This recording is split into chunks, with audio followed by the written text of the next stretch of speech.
Hello and welcome, comrades. July 20th, 2020. I drove my wife to a job interview and waited in the car, watching YouTube to pass the time. Of the videos suggested to me, I came across one with a title and thumbnail that didn't register with me. I didn't know what to make of seeing a black and white picture of Michael Brooks. It still hadn't struck me what was happening even after seeing the words, "Remembering Michael Brooks." What else could that have meant? But the realization hadn't reached me until I heard and saw Anna Kasparian say through tears of devastation, Michael Michael Brooks Brooks has has passed passed away away unexpectedly. unexpectedly. Michael Brooks was 36, and in that time, he exposed untold people to a possible future they would have otherwise never contemplated. Through remembrances, people who knew him best recounted just how many minds he reached, from pedantic enlightened centrists to milquetoast liberals and those deep through the alt-right pipeline. While I had already for years subscribed to a cosmopolitan socialism similar to Michael, thus not having an affinity to him, such as those who were convinced and similarly inspired by him, I did gain a lot from having heard him speak about things he passionately believed. This year, I turned 36, and it struck me just how much Michael had done while I had so many dreams and aspirations that came to nothing. I was told from a young age everything I desired to do with my life was either not practical, not marketable, not a real job, or a combination of all such barriers to earning a living.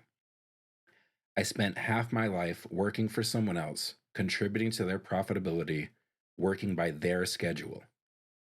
Some years ago, the drudgery of work catalyzed a painful process of intensifying my sense of class consciousness, reigniting a waning interest in socialism held over from my initial naive college age exploration of the subject. While I don't believe in a soul, I still think the most evocative way of describing my time at work is as soul crushing. I truly felt like I wasn't a human, and even at more cheerful times, I could at best see myself as merely not living out the fullest expression of my humanity.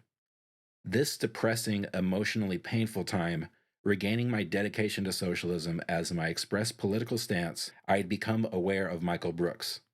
In my formative days as a good guy liberal, a time when I thought the nation was radical left and I was the real deal for being a subscriber, I listened regularly to Air America, an almost entirely forgotten liberal slash progressive syndicated radio network of the mid to late aughts. The Majority Report was one of the shows I listened to, and I was glad to rediscover it on YouTube some 6 or so years ago, long after I stopped listening to Air America before the network went under completely.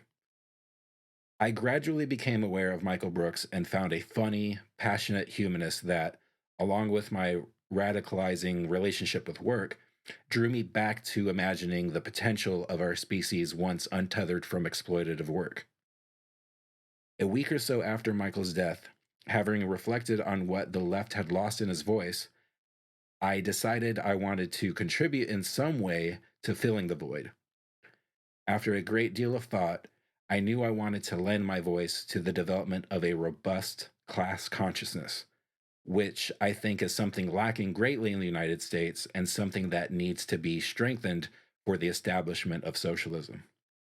Class consciousness is important because it can get people to understand their place in an economic hierarchy and why it is necessary to overturn the structure of this hierarchy. Class consciousness is about understanding that your labor is what creates wealth, prosperity, and innovation, and understanding the working class is able to democratically manage itself. Not only that, class consciousness is necessary to imagine a future for humanity that has moved beyond work and is able to express its full humanity. Raising class consciousness is the key to building a robust workers' movement. Toward this end, I'm launching something that I'm still discovering what it will be. This channel, Stream of Class Consciousness, will, for at least the beginning, be simple, disembodied voice style videos like this, at least until the channel develops a style and an identity and I'm able to invest more time into production and add something more visually stimulating to accompany my speaking. There are topics I want to address in videos that will basically serve to lay the ground for establishing what I mean when I use words like class, socialism, liberalism, proletariat, bourgeoisie, the state, government, etc. At some point, if there's enough of an interest, I hope there will be like a podcast attached to this channel somehow. Anything beyond that will all depend on how much of an interest there is from both viewers and myself. This will just be a solo project for the time being. That being said, this channel is not about me. I will definitely insert myself as a way of illustrating a point, giving an example of a concept, or otherwise making ideas more relatable. But I'm not trying to make this channel be personality driven, which is probably not good for any kind of growth on YouTube, considering how much personality drives interest toward creating a following. Keeping that in mind, don't expect to see me on video or know my name or anything else personal or identifying, such as race, ethnicity, sexual, gender identity, or anything like that. I've already said I'm 36, but then again, I said that to make a point. So there's bound to be things about me that come out as time goes by. I do have things to say about other aspects of left/progressive politics, but I will largely leave the other topics to voices who are more knowledgeable or have more things of relevance to say.